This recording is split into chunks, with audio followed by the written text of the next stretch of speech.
Today is Wednesday, April 10th, 2019.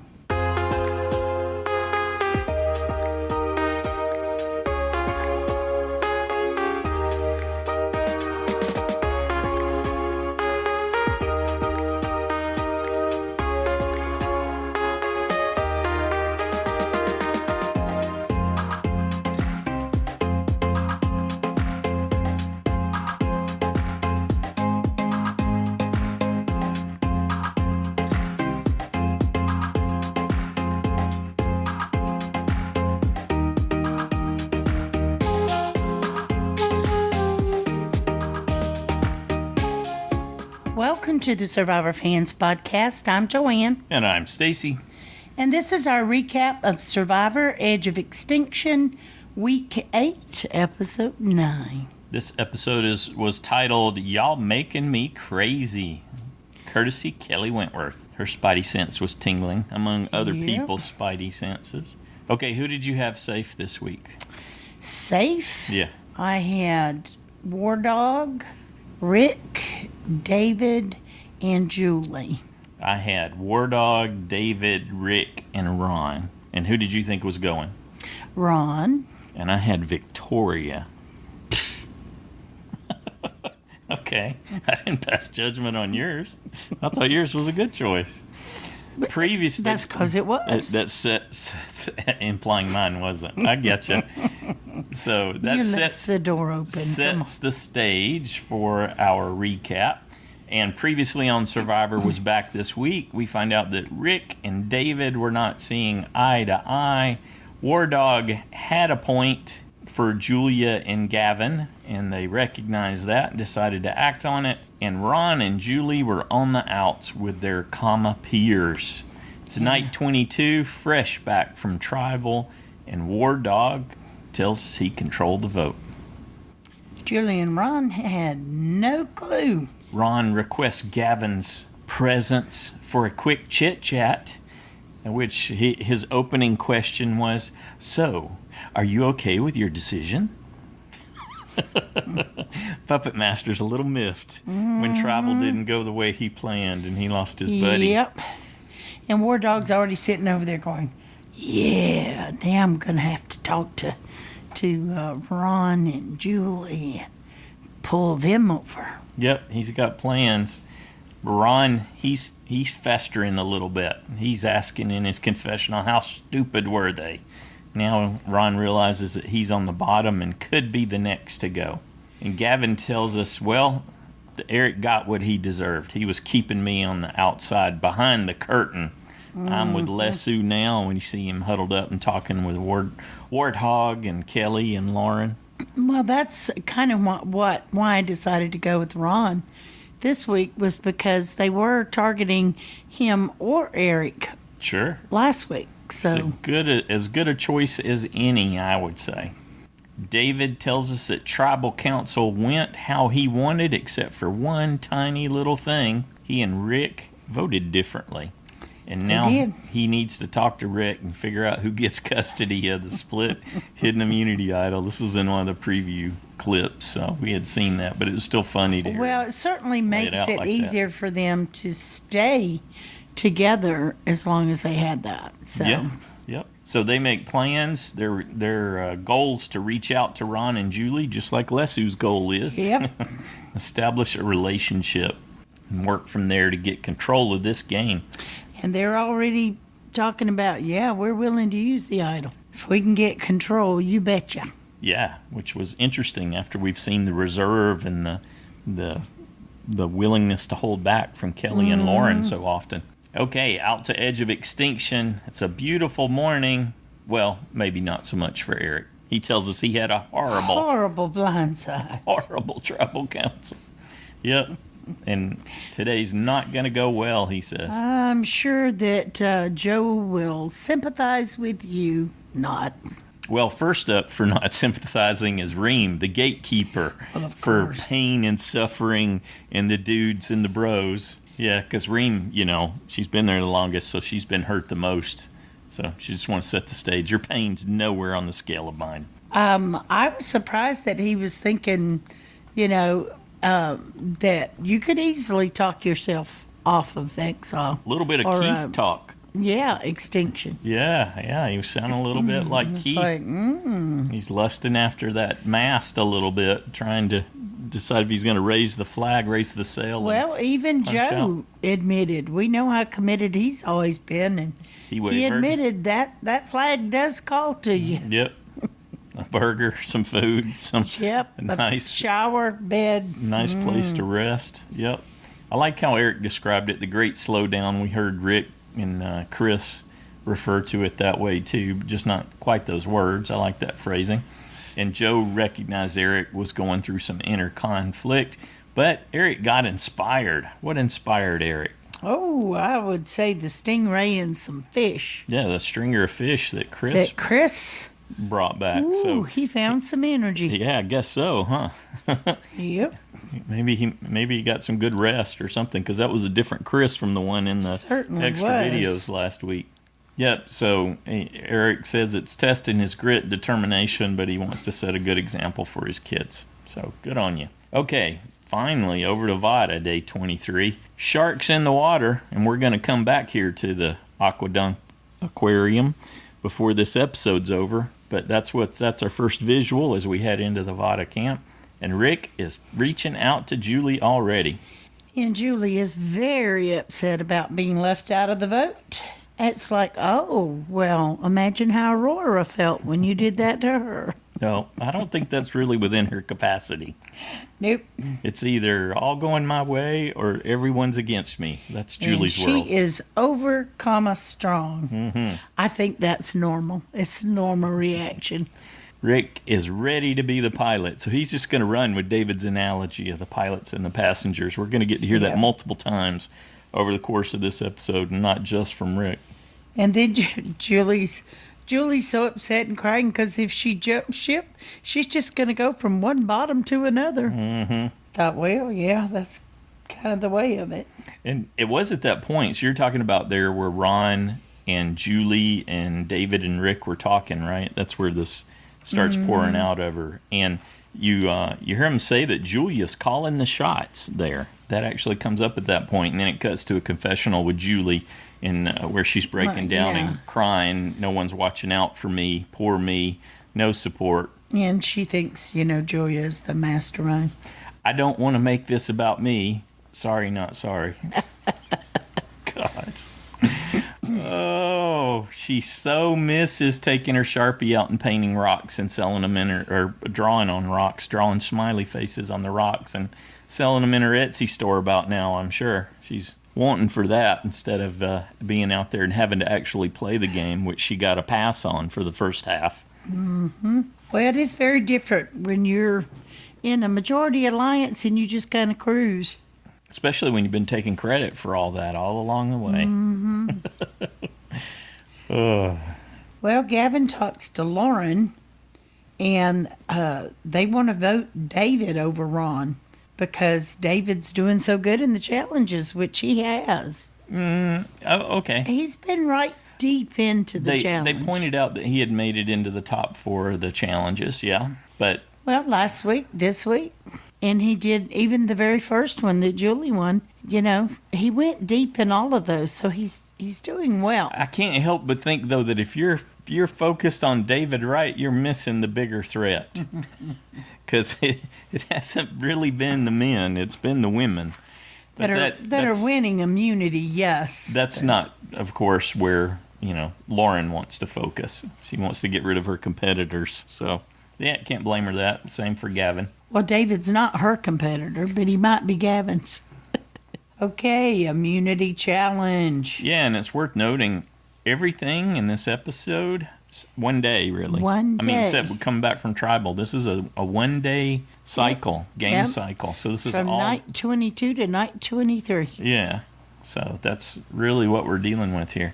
And you and I were just so sure this was a reward challenge. Reward. I get it in my head that I want to say award. Well, I didn't think that challenge was a reward challenge. I knew it was immunity.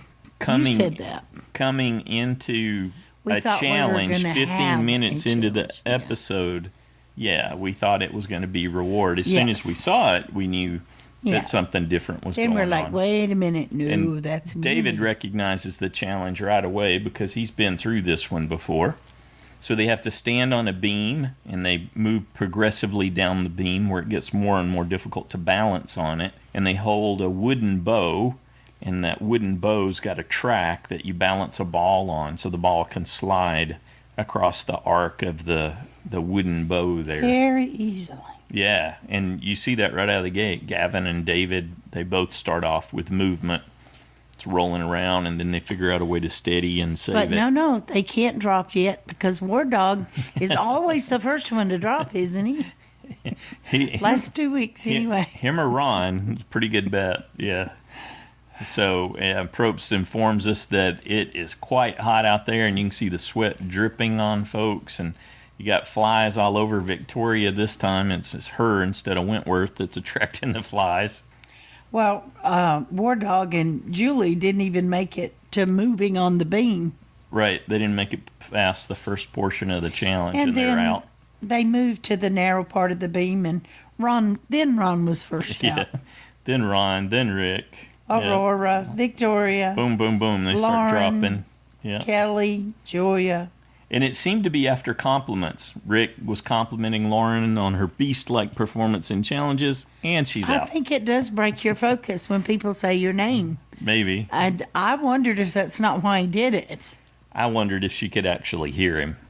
And it's true. You can pick your name up a lot easier. Your brain's tuned to it. But he didn't say it very loud, so. Well, anyway, it comes down to Gavin versus David. David, yep, who indeed is a threat in this challenge. Yeah, so why wouldn't Gavin want him out? Oh, more to that point, when Lauren cheered Wentworth went out. Yeah. Then Julia went out. Yeah, and then it was down to Gavin and David. Don't say my name. I thought David was taking a huge risk when he closed his eyes. They zoomed in on him. You could see that. I think it was because sweat was getting in his eye. And then he closed both of them. Oh, I could never stand up. I'd fall if I wasn't balancing anything. Yeah, that's one of the tests that they have you do. I can't do. I've never been, even as a child, when I'd stand up on the podium at church to sing or something. Mm-hmm. You know, it'd be like, they'd say, bow your head and pray. And I'd be like, oh.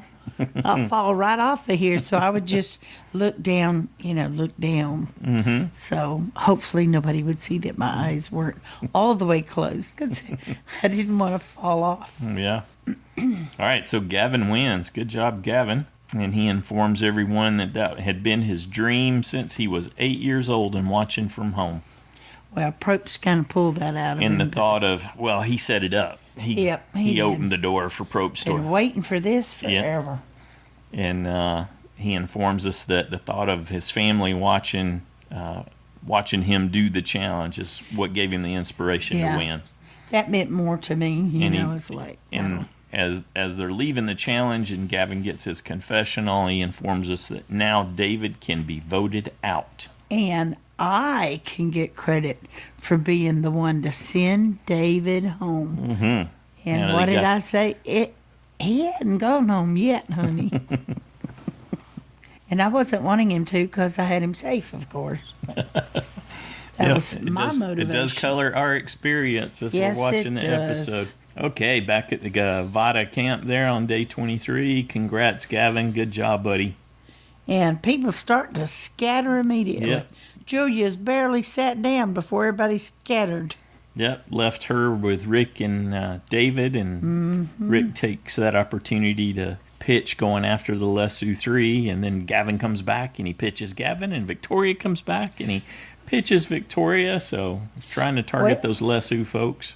That is the point. They have always voted together. So that is something to think about. In his confessional, Rick tells us he's going to have to flip a coin with David to figure out who ends up with the idol. Lauren wants to vote Ron out to isolate Julie. Interesting. Well, I think she was just searching for an excuse. She just didn't want to vote David out yet. Mm-hmm. So that was her reasoning, but I'm not sure it was the real one. Well, then she turned around and said, yeah, David's weak. Let's focus on Ron. So she's pitching first Julie, focus on Ron and then probably Julie. Well, I think everyone on both sides felt like David's got nowhere to go. We're not worried about David. He's got nowhere to go. They don't want him. We don't want him. We'll vote him out eventually because he's not in our group of 3. And so I think they're just ignoring David for that reason. And he's mostly there despite his own efforts, too. So, like early on when he was targeting Wentworth and she didn't even have him on her radar. True. Julia says they're trying to bamboozle us, and she wants to target Kelley. Well, that makes Gavin very happy when he finds out that he thought he had everything settled. He was in control of this vote. He was getting David out. And now he starts calling it a dictatorship because he didn't get to dictate. Yeah, because he didn't get to be the puppet master. That's right. Not happy at all. Julie's not the only one pulling the poor me card because he was doing it pretty heavy when Kama got back together to huddle up and try to decide how to vote. I'll be the passenger. I'll earn your trust back. I know I'm on the bottom. Well, here's where the advantage, though, to the returning players comes in. David's spidey sense starts acting up. Mm-hmm. And he's like, oh, there's people voting for me. I feel it. So I just shared this with someone. We were talking about editing. It was an email exchange back and forth. And this scene looked like a classic edit manipulation because you go around and they're eating and it's not showing anyone talking. It's just it's cutting to people doing different activities, and it makes it seem like it's tense, but you don't really know if that's how that went down or not. I mean, it's supported a little bit by what he said because of the way that scene's framed, but the flags were going up that when I was watching that, the same thing that tripped up Kelley a little later, that kind of scenario where you just show people's faces and their reactions, or they're not looking at anyone, and that can imply a different story than what actually happened. It may be. It's a possibility. It doesn't mean it is or it isn't. Yeah. But David runs off and talks to Rick, and they both agree. They both think that it's going to be David, yeah, and that they're going to need to play the idol for him. So, and then that's when Kelley's spidey sense started to act up too. Yeah, because Julia seemed to be overacting a little bit when she was trying to reassure Kelley. And that's what Kelley was saying. Oh, yeah, the big smile, thumbs up. Yeah. It's like, nah, that's over the top. And this is when we get the title from Kelley's confessional, Y'all Making Me Crazy. And so, she says her gut's telling her she's going to have to play her idol, too. Yeah. She's definitely getting I went into votes. this tribal council thinking we're going to see Idol Palooza. They're going to be coming out of the woodwork to play idols and save themselves. If it blows up like the next time on Survivor led us to think, then people are going to want to play those things to make sure they're safe. That was my expectation going in. Here's what I've been doing week after week. Oh, yeah, they're after Kelley, they're after Lauren. Every week's like, well, they still got an idol, I'll put them safe. Well, they still got an idol, I'll put them... Now it's like, shoot, man, if they go to the end now, I'm not going to have it. I can't put them safe. I only got maybe a time or two more. And... at first I was like, yeah, I'm getting points off of Kelley and Lauren. But now I'm like, man, if these girls stick in the game and keep not playing these idols, they're really going to mess up your fantasy league trouble. game. Huh? That's right. Huh. So I didn't use it this week. That's why I focused on getting points off other people. All right. Tribal Council there on night 23. We're, 35 minutes into the episode at this point? Yep. Super early to be at Tribal Council, so you know something's up. With the immunity challenge coming at a quarter after, and now we're already in Tribal. Probst rehashes that classic Survivor trope. You can't trust anyone, but trust is required to get yourself further in the game. How are you going to manage that? Julie informs us that being blindsided is not a good feeling. So she managed to make it about her, even though Eric's the one sitting in the jury. Yeah, but she's afraid she's going to join him, I guess. Yeah, it's just things aren't going her way now. Well, like Jeff had to explain to those people how blindsides work. But, okay, Jeff. I tell you, every time Aurora spoke, which was, 2 or 3 times in Tribal Council, I wasn't quite sure what she was saying. It was kind of hard to figure out exactly what she was going for, although Rick seemed like he was dialed in on it.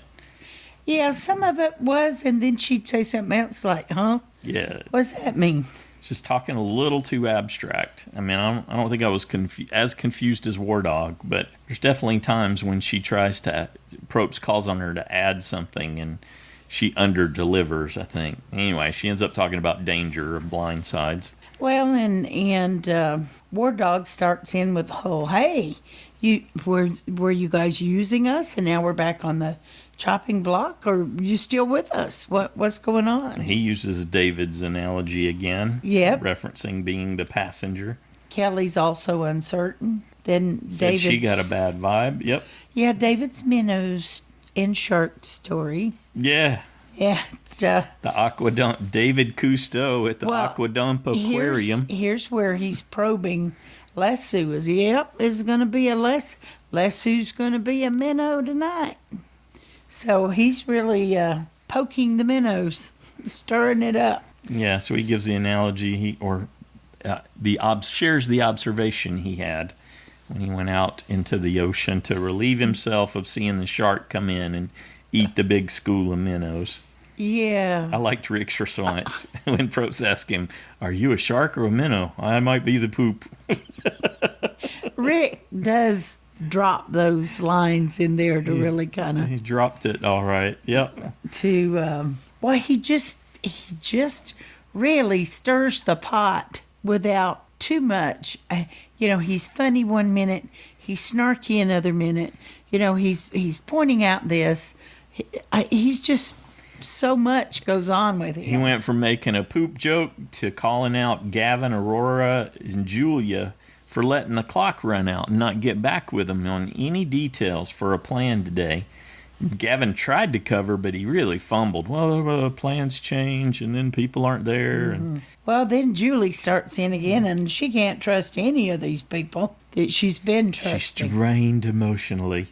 It's so much harder. I think Ron's trying to dial her in. Now this vote will tell Julie and I, if we're okay with the people we're working with. It'll be this vote. Lauren and Ron, I think they did the right thing, the thing that someone like Julie expects when she's having that kind of a moment, which Ron reached out to steady her on her shoulder, and Lauren reached over to touch and connect with her there on her knee, and they were trying to reassure her physically, with human touch. So I think that's a good plan. Aurora is pretty blunt and abrupt in her deliverance of things. And, I don't disagree with what she was saying, but it just inflamed Julie. Well, you can't bring everyone into a blindside, and there were some people last week that was left out of the loop. Which is all true, but I don't know, her deliverance just didn't seem to go, to go well. Yeah, what did you think about Probst calling Julia out? He really set her up because Julia and Wentworth were reacting while Julie was having her emotional breakdown moment. And Probst, you can see Probst's eyes dart over. He picked up on it. While he was trying to stay focused on Julie, but Julia and Wentworth, because Wentworth was trying to get reassurance during that moment. Yeah. And Julia was like, yeah, and it started with Wentworth's big-eyed reaction to Julie, and that prompted smiles and giggles and reassurance between them. But what did you think about Probst calling Julia out there, asking for an explanation? He'd said that the fans would understand what Julie's going through. They get it. But the giggling over what she said, that was something that he wanted Julia to explain. That's when Julia dropped the bomb and said, well, Wentworth asked me if we're good on the plan, and I reassured her that we were, which really excited Rick, because Rick said, well, I think Julia's just giving the plan away. That's where we are, everyone. Well, I think Julia started out okay. But then she kind of lost it because she definitely lost it. Rick said right up front, seems like Julia's working with Lesu to me. Right. And then Julia drops that bomb after Probst talks to her, and for her to say, you're just a passenger and you're not a part of the main plan, is like, whoa. If he was lacking any confirmation, having her get hostile like that, Yep. right, for her to go on the attack and to demean him by saying those things, which is what she's trying to do there, to throw him off. Oh yeah. Yeah. And even when War Dog tried to talk, and she was like, "Shut up, War Dog." She lost it at some point. Yes, she did. She became dismissive. She's been in control. She'd been all this stuff. She kept a level head, and in my opinion, then she lost it. Well, Aurora didn't help anything. According to Julia, No. Aurora was spilling the beans on their plan, and she was trying to get Aurora to dial it back. But Aurora wasn't having any of it. No, I'm not doing that at Well, all. she said she wasn't spilling the beans. She didn't think she was spilling the beans. They don't know what's going on. Mm-hmm. I think it was actually Julia that really spilled the beans. Yeah, could be. I don't think it. I mean, Aurora didn't help. Yeah, I think she helped, although the way she said it seemed so obtuse that, yeah, it could have given her cover too, I guess. Well, and then Julie's jumping on Rick's train. He's making suggestions, and Julie's like, "Rick's plan's looking good to me." Yeah, she said to War Dog, "I'll work with you." Well, and then all of this is going on, and then David goes over and just flat out asks who was going to be voted out tonight, and Wentworth just tells him, "Yeah, it was you." Right. Yeah, so it goes, like, yeah, wow. It's definitely a live tribal, like they said at this point. And it sounds like at first that Aurora is going to be targeted. Well, and even Rick, I liked it when Rick went over to Kelley and said, "Look, a truce could get us a long way in this game." Mm-hmm. You know, think about it. And then he ran over to the other people again. But I didn't know who was calling who for what there it's like, whoa. Except you could hear Julie's piercing voice over the top of everyone when she was having one of her fits. And it finally pushed Aurora over the edge. Mm-hmm. She leveled the soccer mom charge at her. I hate soccer moms. Uh, Well, I think it was Julie really got even more intense. And why did Ron call Julia over? Your name's being thrown around.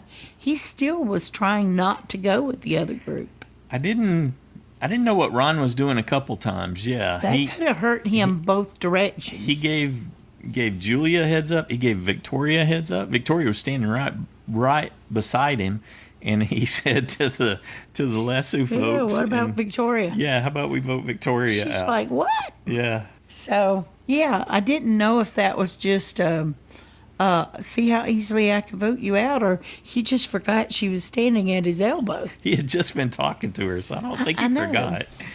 Maybe that was exasperation. Maybe he's like, well, let's vote out the person on my left or something like that. I don't know. Yeah, whatever it was, David's called, well, there's an awful lot of desperation going on Even here. Victoria got frustrated with Julie. She said she's lost her mind. And she went running over and sat on David's knee. Well, and Rick and War Dog both, Rick's like, we got 7 people right here. Let's do it. We got 7 people. And War Dog's like, yeah, we got 7 people Rick was all, I'm the captain now. Yeah, except he said pilot, but you know what I'm Well, going for there. I'm trying to drive. Well, I think Julia messed up there when she was, I thought, she was kind of, I think had lost control at that point in her own mind. She was just She recognized it, yeah. She was angry, but Rick held on to that. Well, I'm trying to drive, and the jury seemed to love it. Yeah, I liked, what was it? Was this come back to Aurora or to Julia? Where he's like, oh no, I got a GPS now. I got direction. I know where I'm going. Okay, you know I'm what the I pilot think now. too? I think Rick is also in the midst of all of this. He is multitasking.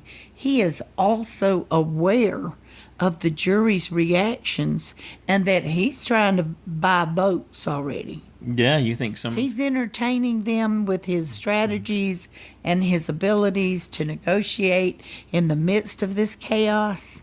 So how would you contrast... I like that. let's contrast that. How would you say Julie's faring in jury management after how she's behaved? Not even aware of the jury. You sure? I don't think Julie. No. Tears of sympathy? Nah. I don't think I don't think she was managing it well either. So I didn't think she was clueless. Trying. I think she was just losing control and frustrated and angry. I think she made a play at being manipulative with her emotions on her. It could have just been revenge. Yeah. She was upset because they excluded her when she thought they were so close, and they betrayed her trust. I don't think she was in control enough to be working the jury in the midst of all that. Rick, however, I think he was. Even David could have been. Gavin threw in the towel, huh? Yeah, he seemed to, for sure. Because he ends up voting for Julia, so and Victoria. He and Ron talk last before they go in to vote. At which point Probst declares this the single craziest tribal that he's observed. So it does. If it's not the most, it's definitely in the top category for sure. All right, time to vote. And does anybody want to play an idol before we see the count? Sure enough, the Wonder Twins unite. Rick and David join their idol. Rick goes up. Wonder Twins. Then Rick goes up and plays the idol for David. So no votes for David will count. And we do get one right out of the gate. Does not count. And then Wentworth gets one. And then they all come tumbling home. Yep. Aurora gave David his vote. And so she was clueless. Julia for Kelley. She managed to... Yeah, so you can just sort of discount whatever Julia's was because she got targeted. So she's not going to know what's going on. But how does Aurora goof that up that bad, right? She's out of it again. Because nobody was telling her anything, I guess. Well, she was having conversations. You can watch that she's talking to people. They're talking to her during all that. But I don't know how she ends up still throwing one for Wentworth. They didn't clue her in. They've left her out again. You're talking about Aurora? Mm-hmm. She voted David. Yep. Not Wentworth. But, yeah, she's out of the loop. So Julia gets voted out. Everybody else voted for her. David smiling. Yeah. Warthog smiling. Well, it's a win-win for them, even though I'm sure they were like, dang, I wish we hadn't played the idol now. Yeah. We didn't really need it. Well, but you don't know that. You do the best you can with what you thought, and... They don't have nerves of steel like Wentworth does. So. Well, and they were kind of, what was it Rick was saying? Well, it's a show of good faith, we're going to play this or some such nonsense. Yeah, the way he framed that seemed a little goofy. Yeah. I thought so too, but... forgettable. That's how I'll classify that. Though I think Julia tried to pull it back together because she'd kind of lost a little bit of control and been angry. Lost her composure, for sure. And so I think that's why she turned around and addressed everyone. Smiles and good wishes. Yep, take care of yourselves and each other. And off she goes to... So what did you think overall about the episode? Did you enjoy it? You didn't get your vote off. Oh, absolutely. Still don't care. Yeah. I didn't get mine either, but man, that was an exciting episode. They found a way to make this one very entertaining, and I was very focused on it the whole time, except for Edge of Extinction. I didn't care about the point last week or losing my USB. When it's that exciting and things are happening like that, I'm like, I don't care about points at that point. It's just like, now this is playing the game. I had no clue. I know it frustrates some people when they have no clue who's going, but I kind of like that. I don't like it to be predictable. Mm-hmm. I mean, I'd still like to get lucky and get a point every once in a while. But even though Julia's name had come up very early in the episode as a likely target, I did not suspect it was going to go that way when the votes came in. Me either. So, very surprised. I figured it was Wentworth maybe still going. Thought they might have been able to rally that way. Yep, could have been. You never know. Yep, so I enjoyed it. How about next time on Survivor? An Empire Rises, Probst tells us. Yes, but with the kingdom in chaos, the monarch might fall. So they go into all of this alliance of 6. War Dog, Kelley, Lauren, and Julia, Gavin, and Victoria. Not Julia. Julie. Okay. Did I say Julia? Oh, no. Okay. I meant Julie. Yeah, okay. Okay, and then they show Rick and Victoria talking about Rick telling her, well, if we come together, we can rule the game. Mm-hmm. I thought she's already in the majority alliance, maybe, from the people that she was in the group of 6 on the beach. But she lost her ally in Julia. Well, yeah, but she still got Gavin and she's still in the game, and she voted with the majority. Yep, these right. are good signs at least. And David's wanting to target War Dog. So I guess they're split again, and they're not with them. So they're going to go after the Lesu people if they're not going to work with them. Maybe. Or maybe we'll Rick's see. like, okay, that was a temporary work together for a goal, but I don't want to be aligned with you because I still don't trust you. After you get these surprise votes a couple times in a row, you're like, yeah, maybe. So maybe not. Julie tells us that she's ready for fireworks again that night. So maybe another fiery tribal council. Could be. I don't put too much stock in anything she says, and I will not be surprised if we get another meltdown from her. No, not at all. Though, if maybe she feels more secure. If she feels more secure... In a way, she got her way, right? Yeah, she did. She was able to She wanted Julia or Aurora. Yeah, taking them down for them not including her, for leaving her out, both on the Eric vote and on their decisions for what to do in this tribal council. So she may well be... Look at that. Doggone it. Turns out she's in control. She was calling the shots the whole time. We just didn't know it. Well, possibly. Even Ron changed his mind, and so did Gavin and Vic. So I think Victoria, as soon as they started throwing her name out there, when Ron said, well, we can vote Victoria, she was like, no, and I will vote any way you want. Just don't vote me. She's always told us she was flexible. She was willing to go against them pretty much out of the gate, drop of a hat. If she saw the need, she was willing to bail on the Comma alliance. So on any alliance. Yep.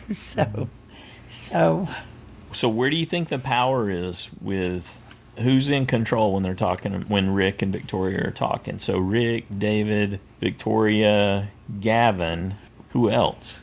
Are they going to bring Aurora into that? Maybe Julie. Julie, okay. And Ron? I don't think Julie will necessarily work with Aurora. Yeah, she's not liking her a whole lot. I don't know how tight Aurora's going to be with anyone. And she's very likely to have heard the soccer mom comment, too. So Julie doesn't strike me as someone who would forget that very easily. Yeah. Well, I agree. If they're smart, they will break up the Lesu group, too, because they have proven to be a solid block voting together. So, I guess Ron might be the key. I just don't know which way he wants to go. But he could be a key. So if David, Rick, Ron, Julie, and Victoria bond together, that could be enough, right? It's 5. There's only 10 left in the game, but they need a 6 block. Yeah, that's right. They need one more. I'm doing survivor math. Who else are they going to get? Well, Gavin will save himself if it looks like they're solid. He's going to try to get his way because he's all about building his resume. But right now, he's still got some empty lines. He's got Eric, and that's it. Well, if he keeps pushing for David, then he's going to... But they've pushed for Wentworth, too. But for some reason, he's focused more on David. How long are Kelley and Lauren going to hold on to those idols? I am just amazed. Do you think that we'll get another advantage will enter the game since this one just got used? I mean, this one seems like a special case one. Yeah, for coming back. It was to help protect Rick. That we may see another one to be used in the challenge back for whoever's going to come back into the game. Or there could be one for them when they come back, like there was for Rick. So... But just because this one got used, this idol, you don't think we'll see an advantage or an idol in next week's episode, right? I have no clue. Yeah, I'm thinking it's unlikely because it was a special circumstance. Yeah. So those are still in play. And I am amazed those girls have kept their mouth shut. As far as we know, War Dog doesn't even know. And that they just keep holding it. Yep, nerves of steel. Yeah, I thought, boy, did Kelley read the room. Read tribal council. I think that might have been why she just stayed seated and observed more. She needed to read the room. All she really cared about was, is it going to be me? And do I need to play my idol, or can I hold on to it? Yeah, it was an interesting exchange between David and Kelley where David asked her and Kelley says, oh yeah, you were the target. We didn't hear the vice versa. We didn't get to hear David's side of that. And we didn't hear her ask for reciprocation. Didn't know. He didn't know who the vote was going to be. He wasn't privy to people had talked about Kelley, was he? Maybe that's why he opted not to say anything. I thought he was more just caught in their reaction. It was like, of course, it was me. No, I don't think him and Rick knows. They're not in either group completely. Or I don't think they were before tribal. So you're saying you don't think they went in with a plan for who they were going to vote for? I'm sure they did, sideways. But it was probably just... So we could see them target Gavin next, too. Gavin or War Dog. Sure. Neither of which have protection, but Gavin's shown that he can win individual immunity. The chances that War Dog can are pretty slim. But I'd take Victoria. War Dog's a great person to send to Edge of Extinction, right? Because there's almost no way he's going to win his way back in. Yeah. He might as well just go to Ponderosa. I thought he was such a write-off, and he's been a player. Strategically, yes. Yes, he's recognized as a strategic challenges. And since you got to win a challenge to come back from Edge of Extinction, it seems like that would be that's basically the same as a death sentence for him as a vote to the Ponderosa. Well, do you think Kelley was working things by not getting up, participating in all the arguments, just letting whoever came to her come to her, so she wasn't actively upsetting people by saying, well, you ran over and got in the middle of her. What if it's like this? She knew Lauren was with the group that was over on our right as we were observing. So she's getting information. Pretty comfortable. She knew what was going over there, and so she felt like she needed to be on the left side of tribal council to see what was... And getting information over there. Yeah, I think it's more likely that it's something like that. And that just, there ended up being two general centers for where the people were when tribal went live like that, and everyone got up and started walking around and talking to each other. I like that too, that Rick's pointed to, this is a live tribal council here, Jeff. Yep. Certainly a term we've heard before, but this one seemed to be more live than the previous ones. They found a way to more go live over the or top. More alive. Yeah, good deal. All right, so we definitely enjoyed that. Looking forward to what's coming next. How about a JSFL update? I bet some folks got caught off guard with Julia being voted out. There are 2 people tied for first with 37 points. 20 people lost their USB. 138 people lost a safe point. Yeah, that's what I was expecting. And 12 people gained a vote-off point. Congratulations. Yeah, good on you. I was thinking, wow, okay. I guess you could be somewhat okay picking any one of those 3 who helped orchestrate Eric's vote out. Thinking there might be some retribution coming their way. You could have just stopped at any one. Just picking any one. More comfortable with it being that fully random. I don't know. I think there's some people who aren't really on the radar. Well, I wouldn't have said that Julia was on the radar. Yeah, I didn't think that either. But like you were saying, I think she set that in motion with her own reactions and how she chose to interact with people in tribal. She made it easier to get rid of her. Yeah. And they did so nearly unanimously. And from what they showed us, she really was the one that gave away the vote, not Aurora. More so than Aurora. Yeah, way more so than Aurora. She certainly Julia seemed to have tipped Rick off to it when Julia stumbled in responding to Probst's questions about why she was giggling and making goofy eyes with Kelley. Yep, not sure she was a match for Rick. Okay, for the side challenge, tied for first with 35 points, Jay Kindred and Stacy. Mm-hmm. And with 33 points, Brandon, Jack, Jeremiah, and Randy. With 32 points, Cold Mike, James, and Shannon. With 31, Drew, Iron Dave, Jonathan, and Parker. And with 30, Brad and Slappy McGee. All right. Way to go, Slappy. He's like, I don't want Brad to feel like he's alone. I'm going to join him down at the bottom so Brad will have a buddy. Well, that's very sweet. Yeah. I think that's pretty much how Slappy looks at the whole side challenge in the Fantasy League game. He's not uber competitive or anything. So that's very sweet. Way to go, Slappy. You're so mean. All right. Anything else you want to say about the episode? I don't think so. I'm still trying to absorb the episode. Yeah, I think we're going to have to go back and watch Tribal again. We've watched it twice so far. No, 3 times. 3? I don't know. Two or 3 times. Yeah, but we're going to have to go back and watch it again and certainly hope for some extra insight from the videos, too. Yeah, most of the time after we do the podcast, we go back and watch again. That's right. Well, we're looking forward to hearing what you thought about all the exciting activity here. Did you think it was an interesting tribal council? What did you think about that one-day cycle? Who do you think's in control now? Who's going to seize the day and end up calling the shots as we go forward, or is it just going to be more randomness?